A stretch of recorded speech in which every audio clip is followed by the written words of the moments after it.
Selamat malam buat kita semua.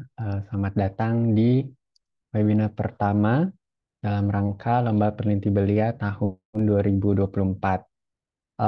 Sekali lagi selamat malam untuk kita semua, guru, siswa, ataupun dari umum yang datang, dimanapun Anda berada.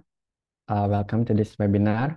Ini adalah webinar pertama kita dalam rangka LPB tahun 2024, di mana narasumbernya nanti adalah Pak Andi Iskandar yang akan membawakan topik Creativity is the Core of Innovation. Sebuah topik yang sangat menarik pastinya buat kita semua. Adapun rangkaian acara kita hari ini, setelah pembukaan oleh saya, Fialdi, yaitu MC-nya hari ini, eh, akan ada sambutan dari Direktur Center for Young Scientists, Ibu Monika Raharti. Kemudian diikuti dengan paparan dari speaker kita hari ini, Pak Andi Iskandar, foto bersama. Kemudian setelah foto bersama, bagi teman-teman, guru, siswa, ataupun dari umum yang ada pertanyaan, bakal ada Q&A session, di mana bisa langsung berinteraksi dengan narasumbernya, ataupun nanti bisa juga ditulis di kolom chat pertanyaannya. Nah, setelah kita ada Q&A, bakal juga ada quiz. Di sini ada door prize untuk 3 pemenang.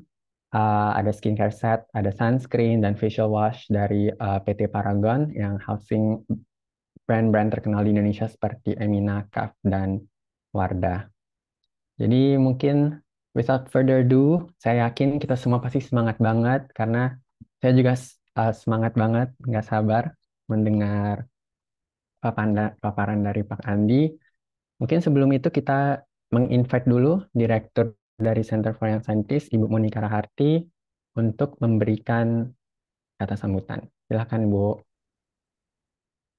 Baik, terima kasih Fialdi. Selamat malam semuanya, anak-anakku terkasih yang saya banggakan. Selamat malam Bapak Ibu guru yang sudah hadir dan juga masyarakat umum yang saya lihat juga hadir di sini. Dan tentu yang terhormat narasumber kita Pak Andi Iskandar. Selamat malam Pak, terima kasih sudah bersedia hadir di Forum Peneliti Belia. Baik, saya tidak berpanjang-panjang, saya hanya ingin mengingatkan kembali saja untuk apa acara kita webinar malam hari ini dan juga webinar-webinar selanjutnya. Ya, jadi webinar ini merupakan sebuah rangkaian yang akan disediakan oleh Center for Young Scientists, baik itu untuk peneliti belia, siswa-siswa SMP, SMA, SD juga boleh, Bapak Ibu guru yang mengajar di berbagai jenjang sangat welcome. Ya, dan webinar ini dimaksudkan untuk mempersiapkan siswa dan juga Bapak Ibu guru sekalian untuk memulai sebuah riset atau ya mungkin banyak yang tidak bukan memulai ya, tapi melanjutkan yang bisa untuk ikut lomba peneliti belia, tapi juga saya kira yang paling penting adalah untuk proses kita belajar di sekolah dan sepanjang hayat kita belajar. Dan mudah-mudahan webinar yang disediakan oleh Center for Young Scientists ini bermanfaat bagi Bapak Ibu sekalian. Malam hari ini sangat istimewa bagi saya karena saya diperkenalkan oleh Fialdi. Fialdi ini sebenarnya paket lengkap dari CYS ya. Jadi Fialdi ini peserta lomba peneliti belia sejak SMP ya, Fialdi kalau nggak salah ya, sampai SMA dan juga juara nasional dan internasional. Kemudian menjadi alumni dan akhirnya menjadi pembina, kemudian menjadi juri dan sekarang sibuk sebagai dokter gigi. Terima kasih banyak Fialdi sudah terus-menerus mendampingi peneliti belia. Saya juga sekarang speaker kita hari ini tuh orang yang spesial untuk saya karena saya kenal sudah sejak lama sekali di kampus di Universitas Katolik Parahyangan. Saya sangat bangga bahwa Pak Andi Iskandar ini berhasil mengantarkan putra-putri Indonesia ke tataran internasional, ya, membakar semangat mereka sehingga menjadi bermental juara dan juga bermental kreatif, ya, selalu kreatif. Itu saya sangat senang sekali. Baiklah, saya kira mungkin dari saya ini saja. Nantikan webinar-webinar CYS berikutnya di Instagram CYS ya, karena kami menyediakan banyak sekali narasumber dan materi-materi yang mudah-mudahan bermanfaat bagi Bapak Ibu dan anakku sekalian. Terima kasih, saya kembalikan kepada Fialdi. Oke, terima kasih Bukmon atas perkenalannya juga tadi. Em, Seperti sama yang tadi, seperti Bu Monica juga sudah paparkan, saya juga sangat excited mendengar paparan dari Pak Andi nanti. Karena saya ingat eh, mungkin tahun 2011 ya, pas saya mau ikut lomba ICYS, pertama kali juga saya di-trainnya sama Pak Andi. Jadi ya setelah lama sangat senang bisa ketemu Pak Andi lagi di sini. Saya yakin juga banyak dari teman-teman di sini yang sangat excited mendengar topik dari Pak Andi. Pak Andi ini merupakan senior trainer di CWS yang udah banyak banget, seperti yang Ibu bilang, banyak banget mengantarkan siswa-siswa ke lomba internasional. Dan mungkin without further ado, saya bisa persilakan langsung Pak Andi untuk memberi paparannya. Waktu dan tempat saya persilakan ya Pak. Oke, terima kasih Pak Fialdi. Ya, selamat malam Bapak Ibu semuanya. Sebelumnya saya ucapkan banyak terima kasih buat Ibu Monica, eh, dosen yang saya sangat hormati. Terima kasih buat kesempatannya kembali Bu, sudah dipercaya untuk saya bisa memberikan sedikit sharing kepada para guru maupun yang umum yang hadir pada malam hari ini ya. Terima kasih banyak buat kesempatannya. Tanpa berlama-lama, izinkan saya memperkenalkan diri saya dulu, baru nanti saya akan coba sharingkan sedikit ya. Bapak Ibu, selamat datang di acara kita di webinar pada malam hari ini dari Peneliti Muda Indonesia. Judulnya pada malam hari ini adalah Creativity is the Core of Innovation. Izinkan saya memperkenalkan diri saya dulu ya. Nama saya Andi Iskandar. Bapak Ibu semuanya, saat ini saya tinggal di Kota Bogor dan sekarang ini saya sedang ada di rumah karena sudah malam ya. Jadi webinar saya dari rumah. By the way, ini email, WA saya, juga ini Instagram dan TikTok saya.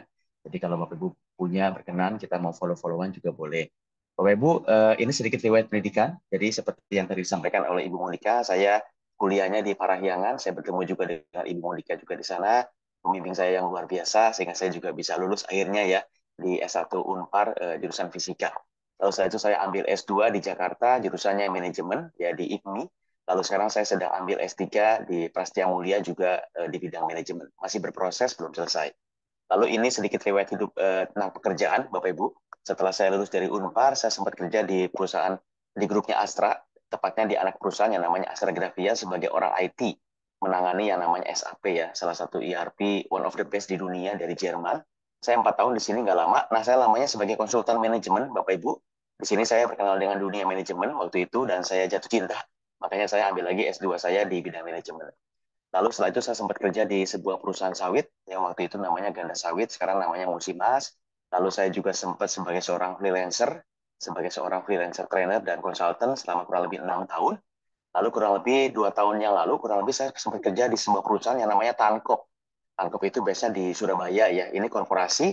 Anak perusahaannya cukup banyak. Mungkin beberapa Bapak Ibu tahu juga ya. Ada cat tembok merek Avian. Lalu ada air minum namanya mereknya Cleo. Lalu kalau Bapak Ibu ke mall ada Menzon. Bapak Ibu suka belanja mungkin depo bangunan ya. Cukup banyak, ada 50 lebih anak perusahaannya. Nah, saya waktu itu membantu di korporasinya sebagai bisnis strategi dan human capital. Tapi sekarang saya sudah di BWI, di sebuah perusahaan training dan coaching. Ya, saya sebagai seorang trainer di sana. Lalu ini ada beberapa buku yang saya pernah hasilkan juga, Bapak Ibu ya. Buku yang pertama tentang presentasi, ini 2013. Buku yang kedua, ini LS Media. Buku yang kedua tentang problem solving itu 2017. Buku yang ketiga itu tentang leadership, judulnya Hope, terbitan BWI 2020 waktu pandemik. Terakhir ini terbitan LS Media juga, buku tentang OKR, sebuah buku manajemen sistem ya. Ini Februari 2022, kurang lebih 2 tahun yang lalu. Ini yang saya tulis sendirian. Kalau yang ini saya tulis bersama dengan beberapa sahabat ya. Ini dengan Pak Eloy juga tentang leadership 2017 juga. Ini dengan para pengajarnya BWI 2020 juga waktu pandemik. Dan ini saya tergabung dalam komunitas. Saya suka banget bikin bikin slide-slide yang bagus ya. Bapak Ibu ngoprek-ngoprek slide yang bagus. Dan di Indonesia itu ada komunitasnya. Waktu itu kami ber-40 nulis buku bareng-bareng. Judulnya itu Ketika Slide Berbicara. Nah, ini sedikit tentang riwayat hidup saya tanpa bermaksud apa-apa, tapi supaya Bapak Ibu kenal, tak kenal maka tak sayang, katanya demikian. Oke, baik, saya sekarang akan langsung masuk ke pemaparan saya. Nanti kita kalau ada pertanyaan tolong disimpan dulu. By the way, nanti materinya akan diberikan ya di akhir dari sesi kita. Jadi Bapak Ibu nggak usah foto-foto, nggak usah screenshot. Tapi kalau ada poin-poin yang dirasakan penting tentu boleh dicatat. Tapi nanti materinya akan dibagikan oleh panitia. Baik, mari kita mulai Bapak Ibu ya. Nah, saya akan sebelum kita mulai lebih lanjut, saya punya beberapa dulu pendahuluan. Pendahuluan yang pertama, Dan menurut saya ini sangat penting. Yang pertama dulu, ini adalah prinsip tentang kreativitas. Bapak Ibu bisa dengarkan baik-baik prinsip ini ya, karena ini buat saya sangat penting. Mungkin ini salah satu poin yang saya nggak sabar ingin sampaikan pada malam hari ini. Bapak Ibu perhatikan, ini prinsip kreativitas yang pertama. Kreativitas itu merupakan keterampilan atau kebiasaan yang bisa dilatih atau yang bisa dipelajari, bukan bakat. Nah, ini sangat penting. Karena banyak orang yang merasa mereka itu nggak punya bakat untuk menjadi orang yang kreatif. Seringkali banyak orang yang bilang gini, aduh, saya itu bukan orang yang kreatif, Pak. Saya nggak bisa, mungkin dia tuh kreatif, Pak. Teman saya yang itu mungkin kreatif. Kalau saya itu orangnya nggak kreatif, Pak. Itu bohong banget, Bapak Ibu. Kreativitas itu bukan bakat. Kreativitas itu adalah sebuah keterampilan, sebuah skill, dan sebuah kebiasaan. Artinya apa? Bisa dipelajari. Jadi kalau Bapak Ibu bertanya sama saya, Pak Andi, saya itu orangnya kreatif apa nggak kreatif sih? Kalau saya mau jadi orang kreatif, bisa apa enggak sih? Kalau Bapak Ibu tanya begitu kepada saya bisa gampang jawabnya. Saya tanya balik, Bapak Ibu mau nggak? Karena modal kreativitas itu cuma satu, kemauan. Saya ulangi ya, modal kreativitas itu cuma satu, kemauan. Kalau kita mau, pasti bisa. Dan malam hari ini kita akan belajar salah satu cara, salah satu alat, bagaimana membangun kreativitas. Dan bagaimana supaya kita melatih kebiasaan kita, supaya kita bisa menjadi orang yang kreatif. Oke, itu dulu di awal ya. Itu prinsip tentang kreativitas. Nah, malam hari ini saya akan sharing untuk menjawab dua pertanyaan. Pertanyaan yang pertama adalah, apa itu kreativitas? Itu pertanyaan yang sangat penting yang harus dijawab dulu. What is creativity? Lalu yang kedua, yang tadi, ya kan, kebiasaan seperti apa sih, Pak, yang harus kami latih supaya kami bisa jadi orang yang kreatif? Itu pertanyaan juga yang sangat penting, bukan? Jadi saya akan menjawab dua pertanyaan ini ya di sesi pada malam hari ini. Singkat waktunya, jadi Bapak Ibu harus fokus supaya nggak lost nantinya. Mari kita mulai dulu dengan pertanyaan yang pertama. Sebetulnya apa sih kreativitas? Bapak Ibu, menarik ya. Kalau ditanya, Bapak Ibu ya, kalau ditanya nih, sebetulnya apa kreativitas? Nih kalau saya punya waktu kita bisa tanya jawab ya, tapi ini waktunya nggak banyak nih. Kreativitas itu sebuah kata yang sulit didefinisikan, tapi gampang dikenali. Saya ulangi ya, kreativitas itu adalah sebuah kata yang sulit didefinisikan, tapi kita gampang mengenali orang yang kreatif. Kita gampang mengenali sebuah ide yang kreatif. Kita gampang mengenali sebuah produk yang kreatif. Tapi kalau disuruh mendefinisikan apa itu kreativitas, agak sulit loh. Sama seperti ini contohnya. Coba definisikan kepada saya, Bapak Ibu. Apa definisi dari keindahan? Sulit. Ya kan sulit didefinisikan. Tapi kalau kita ada dalam sebuah nuansa alam, misalkan sunset, apalagi di pantai, apalagi di Bali, kita bisa bilang dengan mudah, inilah keindahan. Alam semesta luar biasa, yang maha kuasa luar biasa banget menciptakan alam seperti ini. Betul nggak? Kita bisa dengan mudah merasakan apa itu keindahan. Tapi kalau disuruh mendefinisikan apa keindahan, susah. Sama seperti kreativitas, gampang dikenali, sulit didefinisikan. Dan Bapak Ibu, tahukah Anda, banyak banget definisi tentang kreativitas. Banyak banget. Coba Bapak Ibu cari deh. Di Google kah, di YouTube kah, di buku kah, banyak. Banyak tokoh-tokoh yang mendefinisikan apa itu kreativitas. Tapi buat saya, menurut saya, salah satu tokoh yang menurut saya definisinya paling simpel, bukan cuma paling simpel, tapi juga paling benar definisi kreativitas dari orang ini. Saya undang malam hari ini dia datang ke tempat kita, atau kita datangkan dia ke seminar kita ya. Dari sekian banyak definisi kreativitas dari berbagai tokoh-tokoh hebat di dunia, menurut saya yang paling benar dan paling simpel adalah definisi kreativitas dari orang ini. Dan ini bukan orang sembarangan, bukan? Dia itu adalah orang yang sangat kredibel untuk memberitahu kepada kita apa itu kreativitas. Dan dia adalah Steve Jobs. Beliau pernah dianugerahkan oleh salah satu majalah di Amerika Serikat, saya lupa Time apa Forbes ya. Beliau itu adalah the most innovative CEO in one decade. Bayangkan, CEO yang paling inovatif selama 10 tahun. Bahkan dia disamakan seperti Thomas Alva Edison. Produk-produknya kita nggak usah ragukan lagi. Produk Apple selalu inovatif. Nah, suatu hari dia ditanya oleh reporter, Steve, kasih tahu kepada kita, apa sebetulnya kreativitas? Karena Apple produknya keren-keren kan? Apple produknya sangat kreatif-kreatif. Tapi coba kamu definisikan kepada kami kreativitas itu apa? Dan ini jawaban Steve Jobs.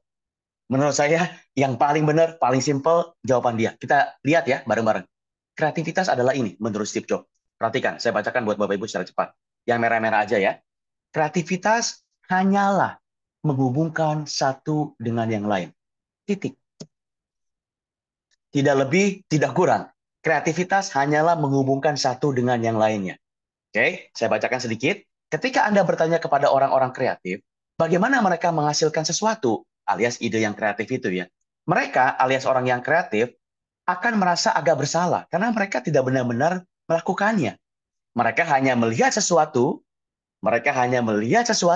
dan segalanya menjadi jelas bagi mereka tidak lama setelah itu. Jadi, Steve bilang begini, orang yang kreatif itu ya, kalau dia sedang punya problem, sedang punya masalah, atau dia sedang berpikir ide apa ya, tiba-tiba dia itu bisa mengkonekkan sesuatu dalam otaknya.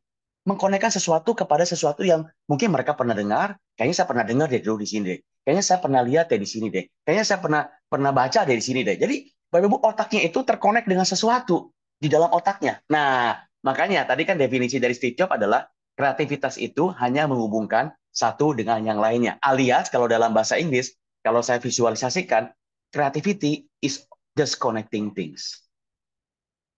Kreativitas itu cuma menghubungkan satu dengan yang lain. It's just connecting things. Buat saya, ini definisi paling simpel dan paling benar buat saya. Jadi dia bilang gini, dalam otak kita itu kan kita sering kali ya, kalau kita orangnya banyak baca, kita orangnya banyak mengamati, kita orangnya banyak mendengarkan, gitu ya, berbagai ilmu segala macam. Waktu kita mencari ide, dalam otak kita itu terkonek kan, terkonek dengan sesuatu. Saya pernah baca deh ilmunya di sini. Saya pernah lihat deh ada orang melakukan itu deh. Kayaknya hal itu bagus deh di perusahaan itu deh. Kayaknya kita bisa pakai deh itu buat situasi kita. Kita bisa pakai deh itu buat perusahaan kita. Betul nggak? Itu namanya just connecting things. Bapak Ibu, kalau Bapak Ibu merasa, masa sih definisi kreativitas cuma sesederhana itu? Harusnya kreativitas itu definisinya lebih ini dong, lebih bombastis dong, lebih canggih, lebih keren. Masa cuma creativity is only connecting things sih? Kayaknya terlalu cetek deh apa definisi dari Steve Jobs. Nah, kalau Bapak Ibu bilang begitu, Bapak Ibu nggak sendirian. Bapak Ibu, ada salah satu universitas terbaik di dunia, namanya Harvard University. Sama, dia pun nggak percaya atau dia nggak serak lah ya sama jawabannya Steve Jobs. Masa kreativitas cuma begitu? Toh, nggak percaya mereka, nggak percaya saya. Akhirnya, apa yang dilakukan oleh Harvard? Harvard meneliti selama 6 tahun. Bayangkan, mereka meneliti selama 6 tahun inovator-inovator yang hebat. Jadi di interview, Bapak Ibu, 6 tahun. Menurut kamu, kreativitas itu apa? Menurut kamu, kreativitas apa? Nah, karena durasinya 6 tahun, yang diinterview itu ratusan. CEO-CEO hebat di dunia yang menurut mereka kreatif diinterview semuanya. Kecuali Steve Jobs. Kan mereka nggak setuju sama jawaban Steve Jobs. Bapak Ibu, 6 tahun loh, bayangkan. Berapa banyak biayanya, berapa banyak usaha yang dilakukan. Dan setelah 6 tahun, hasilnya dipublish oleh Harvard. Dan inilah hasil mereka setelah 6 tahun mengadakan riset. Kreativitas itu apa? Menurut Harvard, ini hasilnya. Kreativitas itu adalah mengasosiasikan ide-ide dari berbagai bidang dan mengaplikasikan ide-ide tersebut ke dalam bidang mereka. Itulah kreativitas. Bapak Ibu, waktu Bapak Ibu membaca hasil dari Harvard ini, bukankah ini kurang lebih sama dengan apa yang dikatakan oleh Steve Jobs? Creativity is just connecting things. Ya kan? Sama kan? Jadi, sebetulnya Harvard nggak usah capek-capek riset 6 tahun, biayanya sangat besar, effort yang sangat besar. Coba kalau mereka percaya apa yang dikatakan oleh Steve Jobs. Jadi, Bapak Ibu, poin pertama yang bisa Anda ambil seminar kita malam hari ini adalah creativity is just connecting things. Oke? Kreativitas satu hanya menghubungkan satu dengan yang lainnya. Jadi begini, Bapak Ibu, jadi orang kreatif itu tidak sulit. Tidak sulit. Siapa bilang jadi orang kreativitas sulit? Jadi orang yang kreatif itu modalnya cuma satu, banyak baca, banyak mendengarkan, banyak mengamati, intinya adalah masukkan sebanyak mungkin ilmu dalam otak kita. Jadi kalau kita sedang mencari ide atau sedang kita menemui masalah, dalam otak kita itu terkonek gitu loh. Konek, saya pernah lihat di sini. Gue pernah ngeliat, saya pernah mengamati di sini deh. Saya pernah baca di sini, begitu kan? Tapi kalau otak kita kosong, nggak ada ilmunya, waktu kita cari ide, ya ke sini kosong, nggak, otaknya nggak ada isi apa-apa.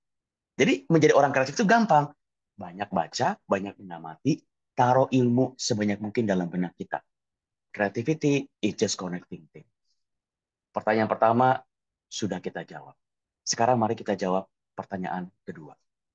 Kebiasaan seperti apa sih, Pak, yang harus saya lakukan supaya saya bisa menjadi orang kreatif? Kan tadi katanya prinsip kreativitas adalah sebuah bakat, sebuah keterampilan yang bisa dipelajari. Oke? Mari kita jawab pertanyaan yang kedua ini, Bapak Ibu ya. Saya definisikan seperti ini. Creative thinking tools alat untuk berpikir kreatif. Bapak Ibu, sebetulnya kalau menyambung dengan apa yang didefinisikan oleh Steve Jobs, kreativitas is just connecting things. Sebetulnya Bapak Ibu perhatikan ya. Inti dari kreativitas sebetulnya bertanya ini, what if? Inti dari kreativitas sebetulnya dengan bertanya, what if? Bagaimana kalau? Bapak Ibu, jangan anggap remeh pertanyaan itu. What if?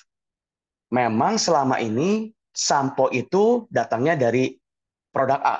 What if sampo bisa datang dari produk hewan? Memang selama ini begini. What if kalau ini bisa begini? Memang selama ini bentuknya bulat. What if kalau ini bisa bentuknya kotak? Ya kan? Bapak Ibu tahukah Anda? Coba Bapak Ibu perhatikan ya kalau nggak percaya. Coba Anda perhatikan. Semua penemuan-penemuan di dunia diawali dengan pertanyaan, bagaimana kalau? Coba Anda perhatikan deh. Saya berikan satu contoh ya. Satu contoh Bapak Ibu. Ini ada sebuah kejadian di sebuah perusahaan. Waktu itu para BOD di perusahaan itu meeting bareng-bareng. Meeting bareng-bareng. Ini terjadi mungkin di akhir dari tahun 90-an lah. Mungkin 98, 99 gitu ya. Ada sebuah BOD, Board of Director, suatu hari meeting. Dan di dalam meeting BOD itu, ada yang nanya begini. Ada yang bilang gini. Bagaimana kalau ada pemutar lagu dengan besar seukuran kartu, ya kurang lebih seukuran kartu, jadi kecil, tapi bisa memuat 1.000 lagu. Nah, Bapak Ibu, ada salah satu BOD di perusahaan itu yang bertanya seperti ini pada saat meeting BOD. Kenapa? Karena pada di akhir tahun 1990-an, yang namanya pemutar lagu itu waktu itu trennya adalah menggunakan Walkman. Nah, kalau Bapak Ibu seangkatan sama saya pasti tahu apa yang namanya Walkman, ya kan? Walkman itu adalah pemutar lagu yang kita bisa bawa kemana-mana, tapi bentuknya saya ada di bawah, saya nggak bawa ke atas ya. Ada bentuknya begini, isinya kaset, kan Walkman begitu ya. Yang namanya Walkman itu paling bisa bawa lagunya paling cuma 15, namanya juga kaset kan, 12 sampai 15 lagu lah. Kadang-kadang Walkman-nya udah bawa, kasetnya ketinggalan. Ya kan? Kemarin baru di setel, di tip nih, lupa kebawaan. Alatnya udah terlanjur bawa, udah berat. Nah, lalu ada BOD ini bilang gini, gimana kita punya memutar lagu, ukurannya kurang lebih sama kayak Walkman, bahkan mungkin bisa lebih ringan, tapi isinya 1.000 lagu. Walkman cuma 12 lagu, ini isinya 1.000 lagu. Walkman kasetnya bisa ketinggalan, ini nggak mungkin ketinggalan. Bu, gara-gara ada satu BOD di perusahaan itu bertanya seperti ini, tidak lama kemudian, tepatnya Februari 2001, perusahaan itu mengeluarkan sebuah produk. Dan produk itu dinamai iPod. Dan sekarang Anda tahu nama perusahaannya apa. Jadi Bapak Ibu, hati-hati dengan pertanyaan what if. Karena sebuah pertanyaan yang diawali dengan bagaimana kalau, itu sebetulnya men-trigger kita mencari ide-ide yang inovatif. Kita mencari ide-ide yang kreatif. Hanya dengan bertanya dalam petik what if. Bagaimana kalau. Udah. Jadi Bapak Ibu, kalau Bapak Ibu mau melatih untuk menjadi orang yang kreatif, sering-sering bertanya bagaimana kalau. Itu aja. Sering-sering bertanya what if. Nah, tapi malam hari ini, kalau saya webinarnya berhenti sampai di sini, ini masih abstrak kan? Iya sih Pak, bertanya what if itu sih, oke, saya mau bertanya what if. Tapi ada nggak sebuah alat yang lebih konkret Pak? Supaya meskipun saya bertanya what if, tapi saya punya sebuah guidance, sebuah cara, sebuah metode, supaya bertanya what if-nya lebih konkret. Ada nggak? Oh ada, makanya saya akan akhiri dengan ini. Supaya Bapak Ibu nanti pulang dari webinar kita ini punya sesuatu yang bisa Anda bawa pulang di daerah masing-masing kalau mencari ide-ide yang inovatif. Oke, kembali ya. Intinya adalah kita bertanya what if, itu intinya. Nah, supaya ini membuat menjadi praktikal, supaya membuat menjadi lebih praktis, mendarat gitu. Bapak Ibu, ini ada sebuah metode untuk atau triggering ya, alat untuk membantu kita berpikir lebih kreatif. Namanya itu Scamper. Saya nggak tahu Bapak Ibu pernah dengar apa enggak. Kalau sudah pernah dengar ya anggap saja ini sebagai refreshment, pengulangan. Tapi buat Bapak Ibu yang belum pernah dengar, nah ini mungkin sebuah pencerahan yang baru buat Bapak Ibu. Oke, jadi Scamper. Intinya sebetulnya ini bertanya bagaimana kalau, intinya. Tapi ini dibuat dengan lebih konkret. Nah, apa itu Scamper? Scamper itu sebetulnya sebuah singkatan. Saya nanti akan jelaskan sebisa mungkin dengan waktu yang ada ya. Saya juga akan memberikan contoh-contoh. Nah, sebentar, saya mau ke disclaimer dulu. Bapak Ibu, waktu saya memberikan contoh, menjelaskan Scamper ini, saya akan memberikan contoh ya. Nah, supaya contohnya lebih nendang, lebih kebayang, Bapak Ibu, Saya mohon maaf nanti akan menyebutkan beberapa brand ya. Jadi brand produk ini. Mohon maaf nih, supaya Bapak Ibu kebayang. Karena kalau saya cuma cerita begini, Bapak Ibu abstrak, nggak kebayang dengan nama brandnya. Jadi ini nggak disponsori dengan brand-brand itu. Ini cuma sekedar Bapak Ibu supaya kebayang. Jadi saya minta maaf, saya akan menyebutkan nama-nama brand nanti ya beberapa, supaya lebih kebayang aja. Nah, scamper itu sebetulnya sebuah singkatan. Saya sebutkan dulu singkatannya, nanti saya berikan contohnya. S itu adalah substitute. Bagaimana kalau kita ganti? What if we substitute? Ya kan? FC itu adalah combine. What if we combine? Bagaimana kalau kita kombinasikan? Nah, itu adalah adopt. Bagaimana kalau kita adaptasi? Bagaimana kalau kita agak tiru? Tapi kita perlu modifikasi. Makanya kalau dalam dunia marketing, dalam dunia manajemen, Bapak Ibu, ada istilah yang namanya itu adalah ATM. Amati, tiru, dan modifikasi. Bagaimana M-nya itu adalah modify. Bagaimana kalau kita memodifikasi bagian ini? Kita tekankan di bagian ini.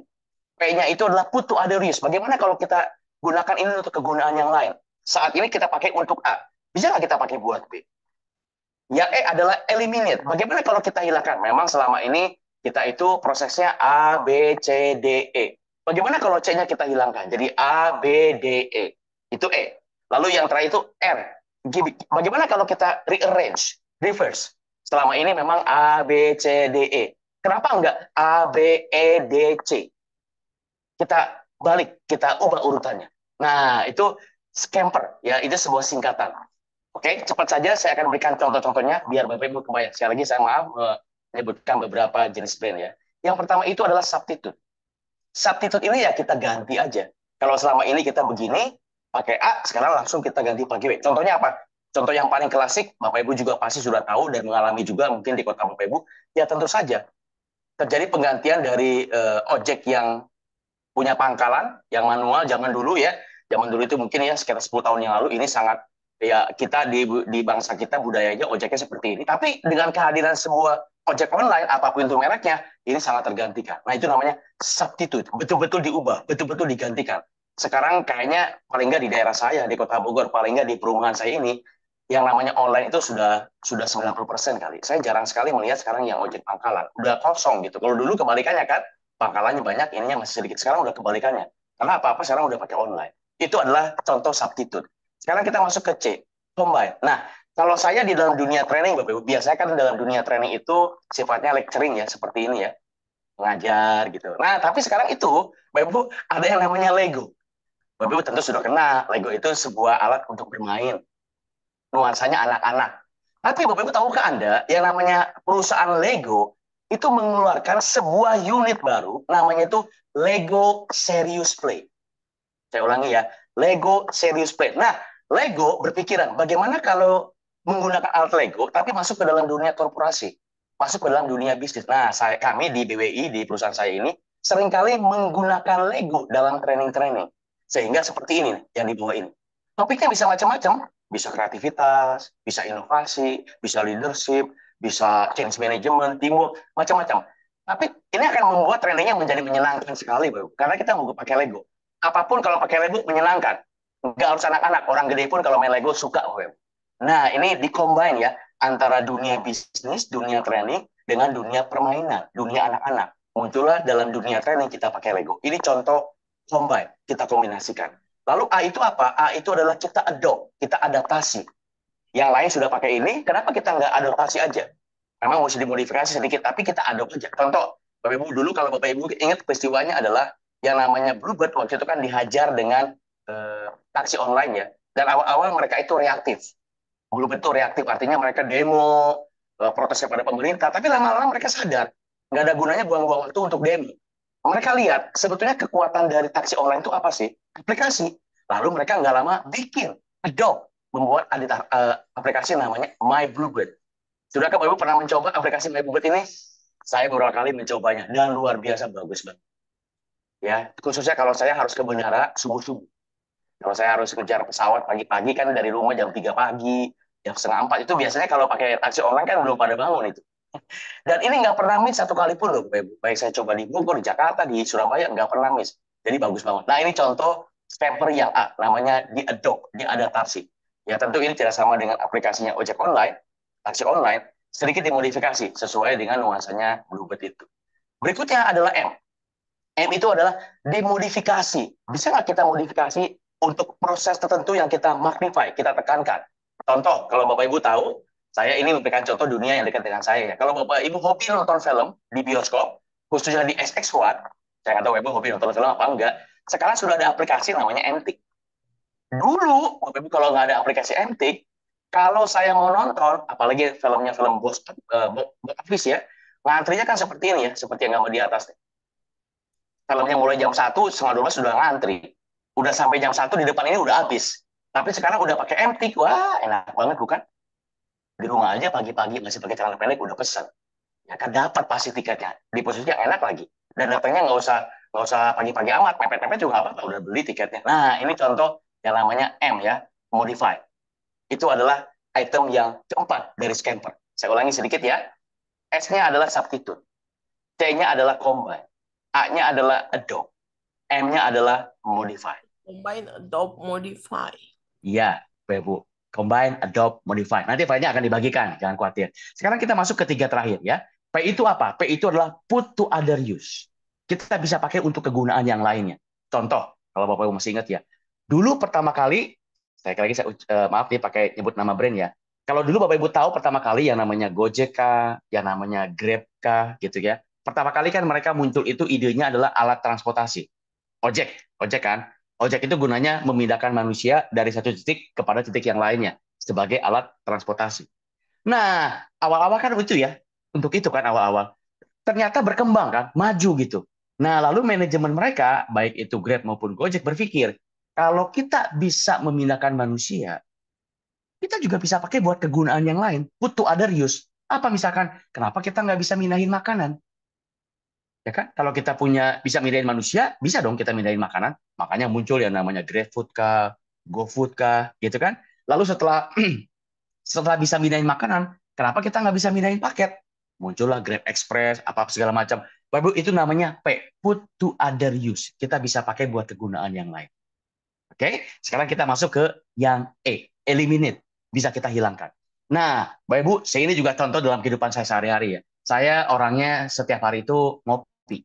Jadi saya coffee lover ya, coffee lover. Dulu saya itu punya yang namanya coffee drip seperti ini. Karena kan pengen supaya ampasnya hilang ya. Jadi saya beli alat yang ini nih, Bapak Ibu, yang di atas di coffee drip.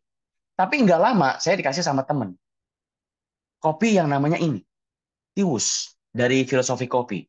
Ini saya kenal sama yang punyanya, salah satu shareholdernya namanya Pak Mul. Dia kasih ini ke saya. Nah, ternyata kopi Tiwus itu sudah ada kopi yang seperti ini, yang dibawa ini. Jadi sudah ada kayak kanvas yang gini ya, penyaringnya sendiri. Waduh, ya berarti alat yang saya beli ini nggak kepake. Itu berarti di-eliminate, Beb. Alat ini sebenarnya udah nggak ada gunanya lagi. Sekarang kopi-kopi udah bisa seperti ini. Ampasnya tetap nggak akan masuk. Ya, seperti ini kegunaannya. Wah, saya bilang alatnya udah nggak usah dipakai lagi ini mah. Bisa dibuang, itu nggak mahal ya. Jadi nggak nyesek. Nah, itu eliminate. Oke, eliminate. Nah, sekarang kita masuk ke yang terakhir. Namanya itu adalah rearrange. Kita reverse, kita balik. Contohnya apa? Dulu, Mbak Ibu dulu ya, kalau kita mau beli barang, atau kalau kita mau ngapa-ngapain, kita lihat dulu barangnya, kita pegang barangnya, baru kita bayar. Apalagi kalau barang-barang mahal ya. Dulu saya kalau beli laptop, ya ke Jakarta. Apakah ke Mall Ambassador, apakah ke Mangga Dua, lihat dulu laptopnya, pegang-pegang dulu. Jadi diinstal dulu sama si abangnya, gini-gini macam, udah baru beli, baru bayar kan. Kita juga makan, biasanya di beberapa restoran, makan dulu, baru kita bayar. Tapi dengan yang namanya reverse, sekarang Bapak Ibu, kalau Anda tahu belanja online, salah satunya misalkan di Tokopedia, kita bayar dulu kan. Barangnya kan belum datang kan, tapi kita bayar dulu. Cuman kita merasa aman. Kenapa? Karena Tokopedia itu kan kayak macomblang ya. Artinya kita sebagai pembeli uangnya disimpan oleh Tokopedia, sebagai penjual juga aman karena uangnya udah di Tokopedia. Jadi begitu barangnya sampai, langsung uangnya transfer dari Tokopedia ke si penjualnya. Jadi ini itu Bapak Ibu mengubah budaya kita. Kita bayar dulu, baru beli. Nah, Tokopedia itu kan mau Tokopedia kah, mau Shopee kah, apapun, itu mengubahkan kita cara belanja kan Bapak Ibu ya. Pasti Bapak Ibu pernah beli dari barang yang murah. Saya juga pernah beli apa murah cuma 10.000 tapi susah didapatkan, ada Tokopedia. Sampai saya pernah beli laptop di Tokopedia. Bayangkan, puluhan juta belinya Tokopedia. Jadi sangat mengubahkan cara kita untuk berbelanja, namanya Tokopedia. Nah, Bapak Ibu, itu saya perkenalkan sebuah alat yang namanya itu adalah scamper. Ini sebetulnya fondasinya, prinsipnya adalah what if, bertanya bagaimana kalau. Tapi ini dibuat menjadi lebih konkret melalui sebuah template. Bapak Ibu nanti bisa coba ya. Bapak Ibu punya sedang ada punya masalah apa nih, sedang punya ide, pengen cari ide apa nih, coba bikin aja pakai ini, pakai template ini. Nggak harus semuanya terisi, mungkin Bapak Ibu cuman pakai yang combine aja boleh. Biasa maksimal 2, mungkin substitute dengan put to others boleh, nggak apa-apa. Tapi paling nggak ini men-trigger Bapak Ibu untuk mencari idenya bagaimana. Prinsip dasarnya adalah connecting things. Prinsip dasarnya adalah bertanya what if. Tapi dengan menggunakan scamper, membuat semuanya menjadi lebih konkret, membuat semuanya lebih nyata. Oke, sebelum saya serahkan nanti ke Vialdi ya, saya mau rangkum dulu apa yang kita bicarakan pada malam hari ini. Jadi malam hari ini kita bicara yang pertama, prinsip kreativitas adalah kreativitas itu bukan bakat, tapi merupakan sebuah keterampilan, skill, dan sebuah kebiasaan yang bisa kita latih kalau kita mau. Definisi kreativitas adalah creativity is only just connecting things. Creativity hanya menghubungkan satu dengan yang lainnya. Jadi kita harus banyak baca, banyak mengamati, banyak melihat, ya, sehingga otak kita itu ada sesuatu yang bisa dikonekkan.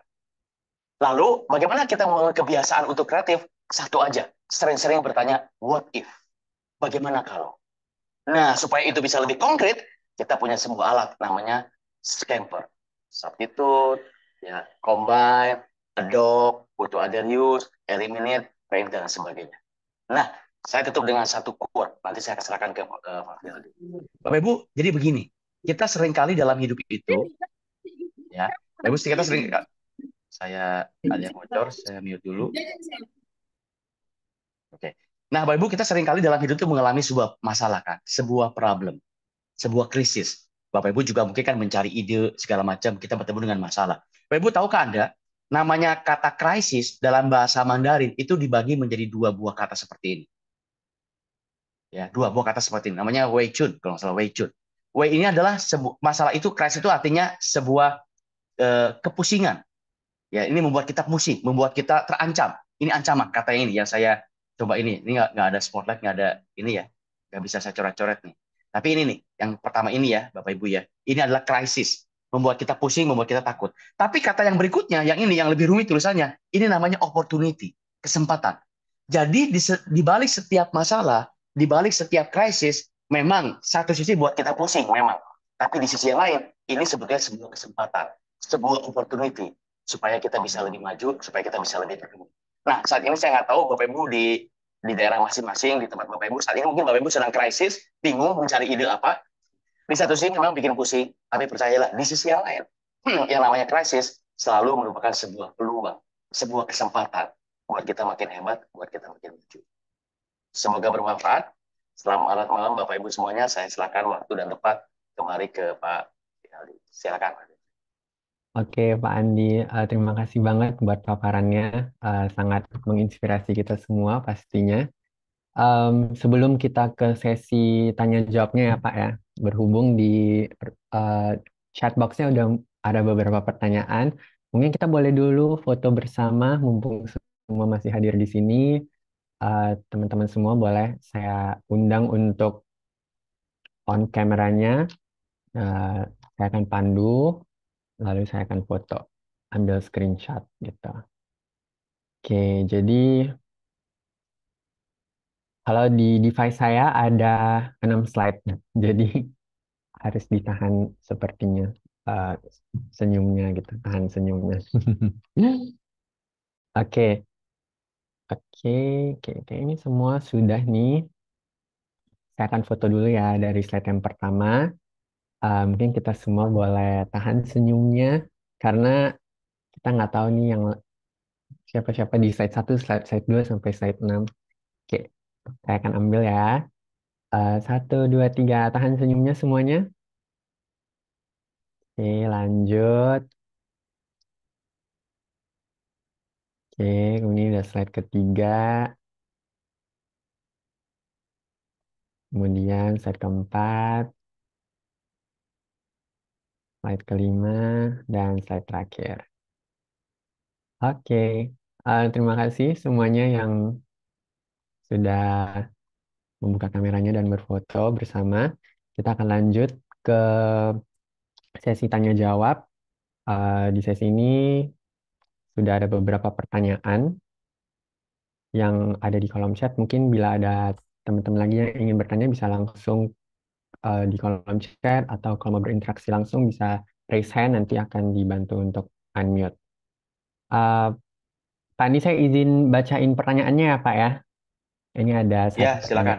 Oke, pertanyaan pertamanya ini sebenarnya ada dua, two in one dia, dari Hmm. Ferdi.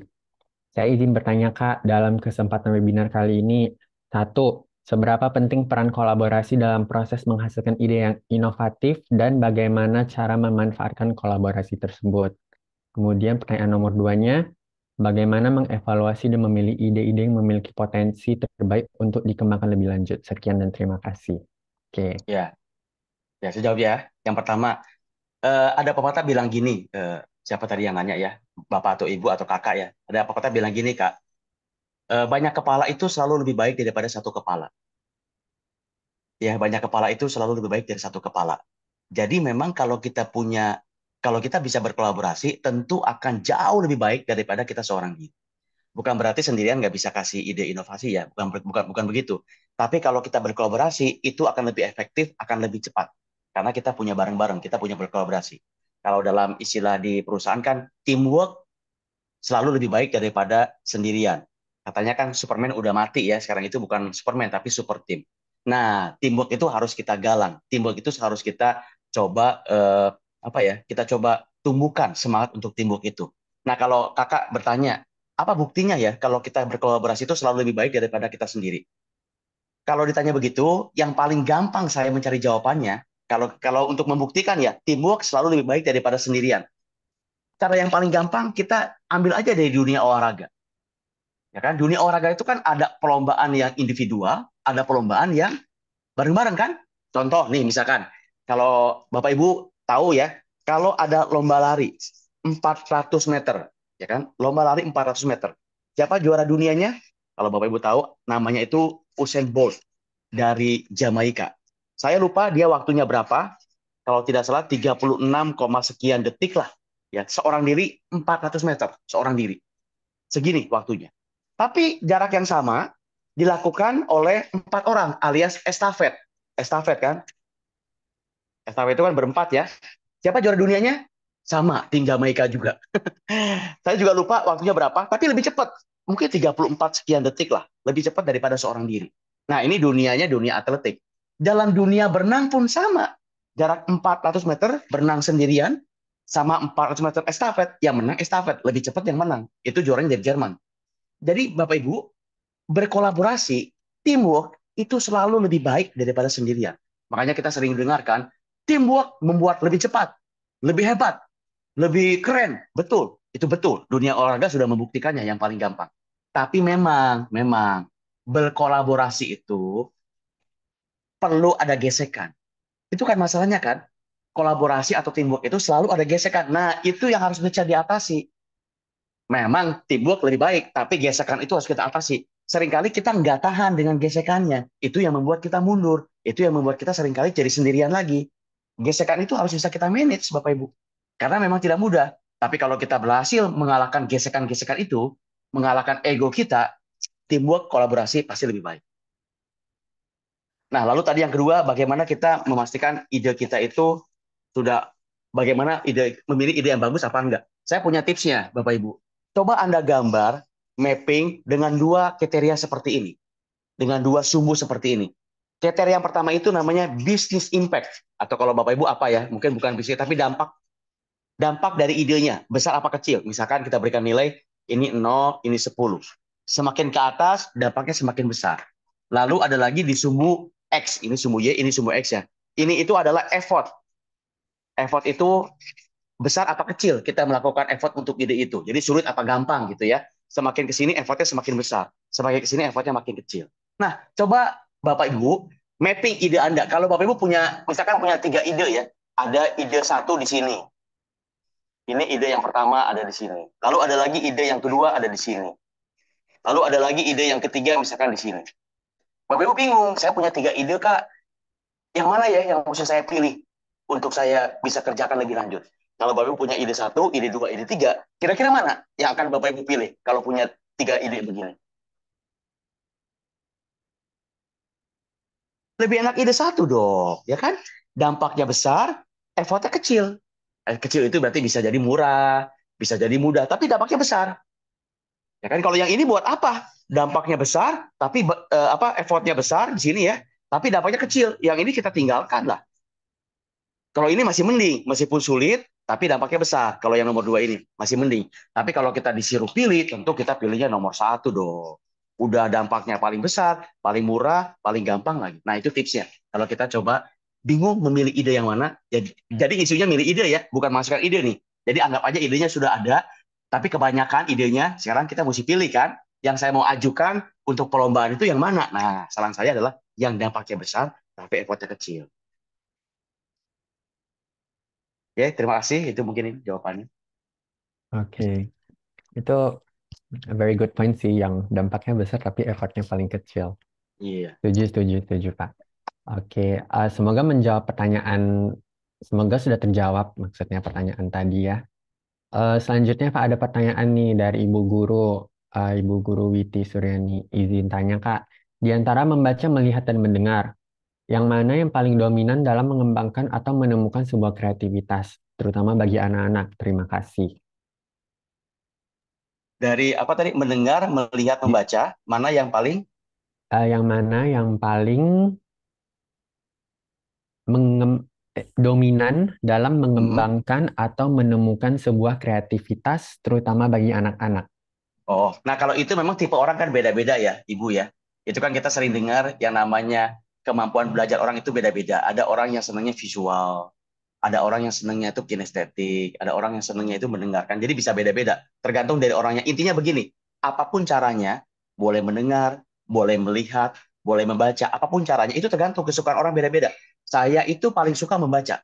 Kalau saya paling suka membaca. Mendengar itu kedua.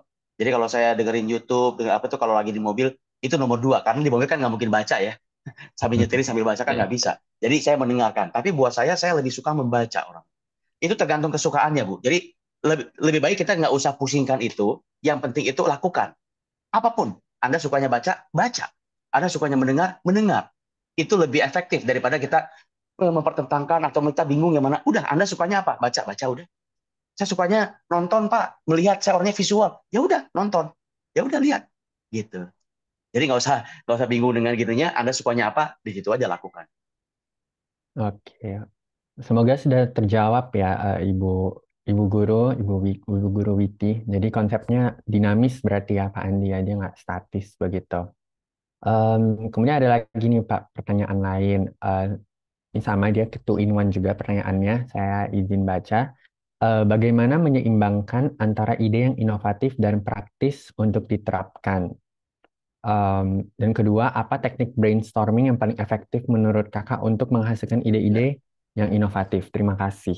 Ya, kalau tadi suruh menyeimbangkan, mungkin ini bisa menjawab ya. Yang tadi, kalau idenya bagus banget, tapi ternyata effortnya besar, alias misalkan mahal, itu kan nggak praktis. Ya idenya bagus nih, tapi butuh modal, misalnya kita anggap aja 1 miliar. Ya kan buat kita kan berat ya, berarti itu nggak praktis kan. Tapi kalau idenya bagus, dilala juga mudah, artinya nggak mahal, mungkin biayanya juga nggak besar, itu kan praktis. Nah, jadi mungkin tips ini bisa bisa membantu nih sama yang nanya tadi ya, bagaimana kita menyeimbangkan ini. Jadi coba kita mapping dulu ide kita itu secara dampak dan secara effortnya seperti apa. Itu yang pertama. Yang kedua, saya tambahin satu pertanyaannya ya untuk mengelaborasi yang tadi. Seringkali ada orang nanya begini, Bapak Ibu, Pak, bagaimana kita tahu kalau ide kita itu sudah bagus? Bagaimana kita bisa tahu bahwa ide yang saya punya ini adalah ide yang bagus? Nah, itu pertanyaan yang bagus, bukan? Bagaimana kita bisa tahu ide kita sudah bagus? Jawabannya, kita nggak akan pernah tahu sebelum kita sampaikan kepada orang lain. Atau kalau dalam konteks perlombaan, kita nggak pernah tahu sebelum juri bilang itu bagus. Karena kalau saya punya ide, Kak Fialdi nanya saya, bagus ya menurut Pak Andi? Ya ini menurut saya bagus banget. Menurut saya ini kayaknya belum pernah ada di dunia. Saya dengan PD-nya begitu ya. Tapi begitu saya datang ke Dewan Juri, saya sampaikan ke Dewan Juri, mungkin Dewan Juri bilang gini, aduh ide ini mah udah ada 10 tahun yang lalu nih. Misalnya begitu. Gitu ya. Jadi tahu dari mana idenya bagus apa enggak, sebelum Anda sampaikan kepada orang lain, kita nggak akan pernah tahu. Tapi bukan berarti kita nggak boleh pede, tetap kita pede, tapi tahu apa enggaknya nanti bagus, tunggu. Kalau dalam dunia bisnis, tergantung dari investor. Ya kan? Kita misalkan startup, kita punya ide yang bagus. Taruh dari mana ide kita bagus apa enggak? Ya lihat investornya mau invest apa enggak. Kalau investornya nggak mau invest, berarti ide kita kurang bagus. As simple as that. Ya tadi pertanyaan kedua apa tadi saya lupa. Ya Pak. Pertanyaan keduanya itu ditanya apa sih teknik brainstorming yang paling efektif untuk Oh ya, menghasilkan ide-ide inovatif gitu. nah kalau yang teknik yang paling terkenal begitu, tapi saya cerita dulu ya. Kalau brainstorming kan kita minta orang ngomong ya. Hmm. Ayo, kamu punya ide apa? Punya ide apa? Kadang-kadang kan kalau orang disuruh ngomong itu pertama malu-malu, kadang-kadang diem semua. Kedua, nggak enakan. Nggak enakannya macam-macam, takutnya disangka sombong, atau takutnya nanti kalau saya ngomong kok kayaknya kurang pinter gitu. Apa yang saya omongin kok ternyata cuma cetek banget, takutnya saya nanti dienye gitu. Ah, lu Hmm. cuma gitu doang idenya cetek banget. Kan jadinya malu kan. Nah, teknik yang sekarang terbaru dalam dunia penelitian itu, Bapak Ibu, namanya itu bukan brainstorming, tapi writing storming. Writing storming. Jadi bukan minta orang ngomong, minta orang nulis. Misalkan saya dalam ruang meeting ada 10 orang gitu ya. Kan biasanya kalau brainstorming kan, ayo siapa punya ide? Yang tadi bisa diem, bisa malu-malu. Udah, setiap orang sekarang nulis 2 ide, tulis. Nggak usah kasih nama, nanti kumpulin ke saya. Nah itu namanya writing storming. Dengan cara menulis, bukan dengan cara ngomong. Itu orang akan lebih efektif. Pertama, nggak kelihatan kan namanya siapa kan? Jadi orang nggak akan malu-malu, misalkan dibacain begini-begini, misalkan idenya jelek, ya nggak tahu juga siapa yang punya ide ini kan. Jadi orang akan lebih lebih terbuka, lebih enak gitu. Jadi idenya akan lebih banyak yang masuk. Kalau disuruh ngomong sungkan-sungkan, malu-malu, sehingga yang ngomong paling cuma 1 2 orang. Nah itu Hmm. teknik yang terbaru tuh, writing storming. Oke, oke. Oke, semoga sudah menjawab pertanyaannya untuk Hmm. siswa Ferdi. Itu ide yang cukup bagus sih writing storming. Jadi yang malu-malu, yang introvert nggak usah keluar suara Pak, nggak malu dia. Oke, mungkin ini saya ambil pertanyaan terakhir kali ya Pak ya. Hmm. Hmm. Saya pilih nih yang mana yang lebih oke. Hmm, ini deh. Ada yang tanya nih Pak, izin bertanya Kak, apakah setiap kita menghubungkan sesuatu ide itu bisa disebut kreatif gitu? Hmm. Ya, kalau definisinya Steve Jobs kan begitu memang. Creativity is just connecting things. Jadi Oke. ide yang kita selama idenya betul-betul juga ide ya, bukan berarti cuma dikonek-konek-konek, tapi ini mah udah ada, ini bukan hal yang baru ya, itu berarti kan bukan ide, itu cuma buat konek ini aja. Yang dimaksud dengan kreativitas itu adalah artinya kan dia punya sesuatu yang baru, sesuatu yang kreatif, dan modalnya adalah kita mengkonekkan. Jadi kalau kita sudah punya ide yang baru dan itu dasarnya berdasarkan mengkonekkan segala sesuatu yang sudah kita miliki, ya itu sebenarnya adalah kreatif, sebetulnya itu adalah ide inovatif. Nah, sekali lagi tahu dari mana itu betul-betul kreatif atau enggak, ya tunggu waktu kita sampaikan kepada orang lain. Kalau perlombaan ya tunggu dewan juri, kalau dalam startup ya kita tunggu investornya ngomong apa. Oke. Mungkin boleh nih Pak, disempilin satu lagi. Saya saya rasa ini lumayan menarik pertanyaannya soalnya Pak Andi. Ini dari siswa Noel. Kak, menurut pengalaman Kakak, apa hambatan atau kendala terbesar yang menjadi penghalang dalam memulai berkreasi? Gitu. Satu aja, nggak mau belajar. Karena ingat, kreativitas itu adalah connecting things. Kita harus memasukkan banyak banget knowledge ke dalam benak kita. Harus banyak baca, harus banyak mendengarkan, harus banyak mengamati. Itu aja. Jadi penghambat apa yang menjadi terbesar untuk kita jadi kreatif? Dalam otak kita nggak punya apa-apa. Nggak punya knowledge apa-apa. Itu aja hambatannya. Betul nggak? Jadi waktu kita mau mencari ide, atau kita mau mencari solusi, kalau kita lagi punya masalah, ya otak kita tuh apanya yang dihubungkan? Nggak ada apa-apa, otaknya kosong. Jadi itu hambatan terbesar. Waktu kita mau mencari ide, nggak ada apa yang bisa dikonekkan, bukan? Jadi hambatan terbesar adalah malas belajar. Setuju, setuju. Malas explore dia mungkin ya Pak ya. Mm-mm. Oke, Em, saya izin tutup ya Pak ya ini sesi Q&A-nya karena ada beberapa pertanyaan juga yang saya rasa sudah terjawab sih tadi oleh Pak Andi. Dan berhubung juga dengan waktu kita harus ke rangkaian acara selanjutnya. Em, Seperti yang tadi saya sudah paparkan, jadi saya bakal kasih kuis ya untuk 3 pemenang. Ada door prize-nya. Tadi dari PT Paragon ada set skincare sunscreen dari Emina, Wardah, dan Kaf. Em, Mungkin ini kita cepet-cepetan aja kali ya ditulis di kolom chat. eh, dia punya dia punya jawaban. Saya ada 3 pertanyaan nih, eh, berhubungan sih dengan yang tadi sudah dipaparkan oleh narasumber kita. Untuk pertanyaan pertama itu pendek jawabannya, jadi nggak nggak panjang lah, cuman 1 kata aja. Nah tadi kan kayak kok saya yang nervous ya, padahal bukan saya yang ikut, tapi saya yang jadi nervous. Jadi ini semua siap-siap standby nih di device-nya. Pertanyaan pertamanya, dalam metode yang tadi disebutkan ada istilah scamper atau scamper.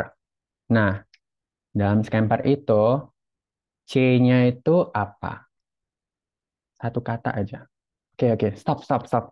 Cepet banget. Eh, saya kebetulan di saya punya device yang paling atas itu namanya adalah siswa Satria Wibawa. Ya, Oke, betul. siswa Satria Wibawa. Iya ya, betul nggak Pak tadi jawabannya? Betul, Combine. betul. Combine. Oke, selamat kepada siswa Satria Wibawa. Mungkin boleh di private chat ke saya nama, HP, dan email penerima untuk nanti dikontak oleh CYS untuk dikirimkan door prize-nya. Ya, kepada siswa Satria Wibawa ya, tolong chat saya. Selanjutnya, selanjutnya ini pertanyaan kedua. Karena tadi yang pertama udah 1 kata doang, yang kedua agak panjang lah ya, biar lebih semangat sedikit. Pertanyaan keduanya, jadi masih berhubungan dengan scamper tadi. Jadi di salah satu scampernya itu ada I, yaitu eliminate. Nah, ada nggak yang bisa menjelaskan apa itu eliminate dalam scamper?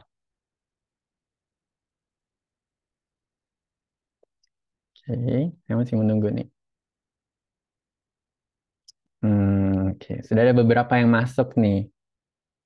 Kira-kira jawabannya apa ya, Pak Andi? Hmm, Mungkin agak panjang lah ya, Pak ya, kita pilih ya.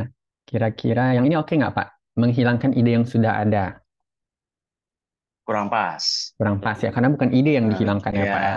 iya. Oke, ini Nesya ada jawab, Nesya. ini ada Bagaimana dalam tadi melakukan Ibu penelitian? Witi. Menghilangkan salah satu produk atau item.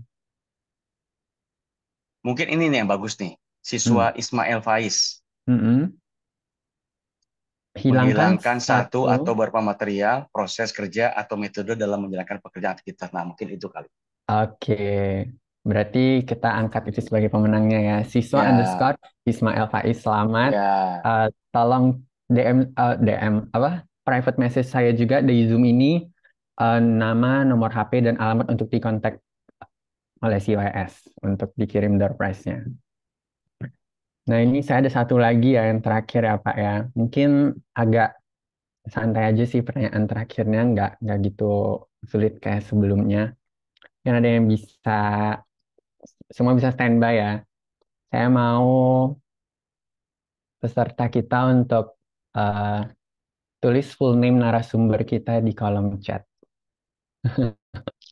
Yang bisa isi nama lengkap narasumber kita di kolom chat yang pertama kali. Oke, kayak kita udah Nggak dapat ada pemenangnya. tuh.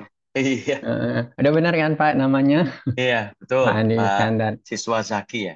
Iya, yang menang, yang paling cepat berarti siswa Zaki Aryasea. Berarti boleh ya Zaki Aryasea juga kirim nama, nomor HP, dan alamat ke chat saya di Zoom ini. Baik, mungkin sebelum saya tutup, saya izin untuk mengirimkan materi tadi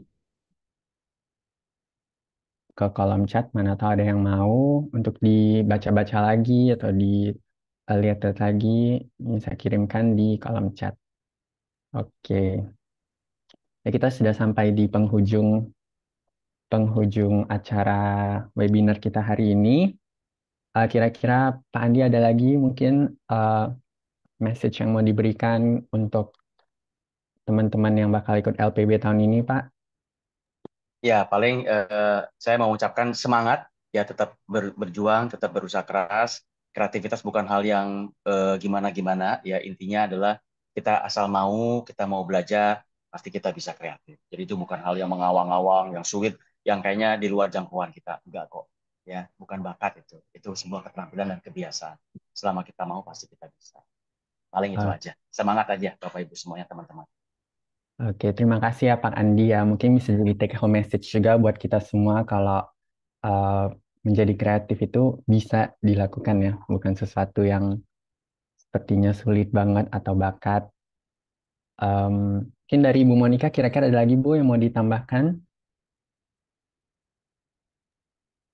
Kalau dari saya, pertama terima kasih banget ya, eh, apa namanya, Pak Andi ya, untuk waktunya yang sudah mau bersedia sharing dengan kita. Ini jelas-jelas nih Sama-sama, Ibu. betul-betul memberi gambaran kepada peneliti belia nih, gimana mau mulainya. Ya, Bapak Ibu Guru juga. Terima kasih banyak ya, Pak Andi ya.